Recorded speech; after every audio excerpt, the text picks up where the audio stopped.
ಜೀವನದಲ್ಲಿ ಕೆಲವರು ನಮ್ಮ ಬದುಕಿಗೆ ಬರುವುದು ಕೇವಲ ಕೆಲವು ದಿನಗಳಷ್ಟೇ. ಆದರೆ ಅವರು ಬಿಟ್ಟು ಹೋಗುವ ನೆನಪುಗಳು ಮಾತ್ರ ಜೀವನ ಪೂರ್ತಿ ಜೊತೆಯಲ್ಲೇ ಇರುತ್ತವೆ. ಒಂದು ಸಮಯದಲ್ಲಿ ಎಲ್ಲವೂ ಚೆನ್ನಾಗಿಯೇ ಇತ್ತು. ದಿನವೂ ಮಾತು, ನಗು, ಸಣ್ಣ ಸಣ್ಣ ಜಗಳಗಳು. ಮತ್ತೆ ಅದೇ ಕ್ಷಣದಲ್ಲಿ ಸಮಾಧಾನ. ಒಬ್ಬರಿಲ್ಲದೆ ಮತ್ತೊಬ್ಬರಿಗೆ ದಿನವೇ ಪೂರ್ಣವಾಗದಂತಿತ್ತು.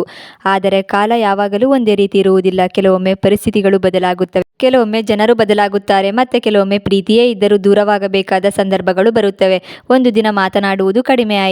ನಂತರ ಸಂದೇಶಗಳು ಕಡಿಮೆಯಾದವು. ಕೊನೆಗೆ ಒಮ್ಮೆ ದಿನವಿಡೀ ಕಾಯುತ್ತಿದ್ದರು. ಒಂದು ಮಾತು ಕೂಡ ಬರಲಿಲ್ಲ. ಆಗ ಅರ್ಥವಾಯಿತು ಕೆಲ ಸಂಬಂಧಗಳು ಮುರಿಯುವ ಮೊದಲು ಸದ್ದೆ ಮಾಡುವುದಿಲ್ಲ ಎಂದು. ಮೊದಲಿಗೆ ಕೋಪ ಬಂತು. ಯಾಕೆ ಹೀಗೆ ಆಯಿತು ಎಂದು 100 ಪ್ರಶ್ನೆಗಳು ಮನಸ್ಸನ್ನು ಕಾಡಿದವು. ತಪ್ಪು ಯಾರದು ಎಂದು ಹುಡುಕುತ್ತಲೇ ದಿನಗಳು ಕಳೆದವು. ಆದರೆ ಉತ್ತರ ಮಾತ್ರ ಸಿಗಲಿಲ್ಲ. ನಂತರ ನಿಧಾನವಾಗಿ ಒಂದು ಸತ್ಯ ಅರ್ಥವಾಯಿತು. ಜೀವನದಲ್ಲಿ ಎಲ್ಲರೂ ನಮ್ಮ ಜೊತೆ ಕೊನೆಯವರೆಗೂ ನಡೆಯಲು ಬಂದವರಲ್ಲ. ಕೆಲವರು ನಮ್ಮ ಬದುಕಿಗೆ ಬಂದು ಒಂದು ಪಾಠ ಕಲಿಸಿ ಹೋಗುತ್ತಾರೆ. ಕೆಲವರು ಸಂತೋಷದ ನೆನಪುಗಳನ್ನು ಕೊಟ್ಟು ಹೋಗುತ್ತಾರೆ.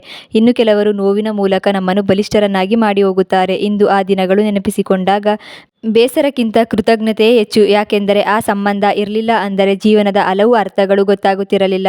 ಪ್ರೀತಿಯ ಬೆಲೆ ಗೊತ್ತಾಗುತ್ತಿರಲಿಲ್ಲ. ಕಳೆದುಕೊಳ್ಳುವ ನೋವು ಏನು ಎಂಬುದು ತಿಳಿಯುತ್ತಿರಲಿಲ್ಲ.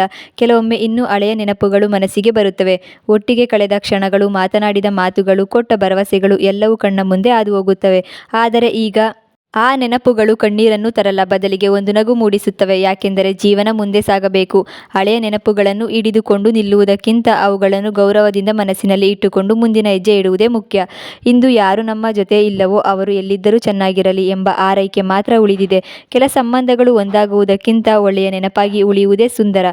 ಕೊನೆಗೆ ಒಂದು ಮಾತು. ಜೀವನದಲ್ಲಿ ನಮ್ಮನ್ನು ಬಿಟ್ಟು ಹೋದವರನ್ನು ದ್ವೇಷಿಸುವ ಅಗತ್ಯವಿಲ್ಲ. ಯಾಕೆಂದರೆ ಅವರು ಕೊಟ್ಟ ಅನುಭವಗಳು ನಮ್ಮನ್ನು ಇಂದಿನ ವ್ಯಕ್ತಿಯನ್ನಾಗಿ ರೂಪಿಸಿವೆ. ಕೆಲವರು ಜೊತೆಯಲ್ಲಿ ಉಳಿಯುತ್ತಾರೆ, ಕೆಲವರು ನೆನಪಾಗಿ ಉಳಿಯುತ್ತಾರೆ. ಆದರೆ ಇಬ್ಬರು ಜೀವನದ ಪಯಣದಲ್ಲಿ ತಮ್ಮದೇ ಆದ ಸ್ಥಾನವನ್ನು ಹೊಂದಿರುತ್ತಾರೆ. ಆದ್ದರಿಂದ ಕಳೆದದ್ದನ್ನು ನೆನೆದು ದುಃಖಪಡುವುದಕ್ಕಿಂತ ಅದು ಕಲಿಸಿದ ಪಾಠವನ್ನು ನೆನಪಿಸಿಕೊಂಡು ಬದುಕೋಣ. ಯಾಕೆಂದರೆ ಪ್ರತಿಯೊಂದು ಅಂತ್ಯವೂ ಹೊಸ ಆರಂಭದ ಮೊದಲ ಹೆಜ್ಜೆಯಾಗಿರುತ್ತದೆ.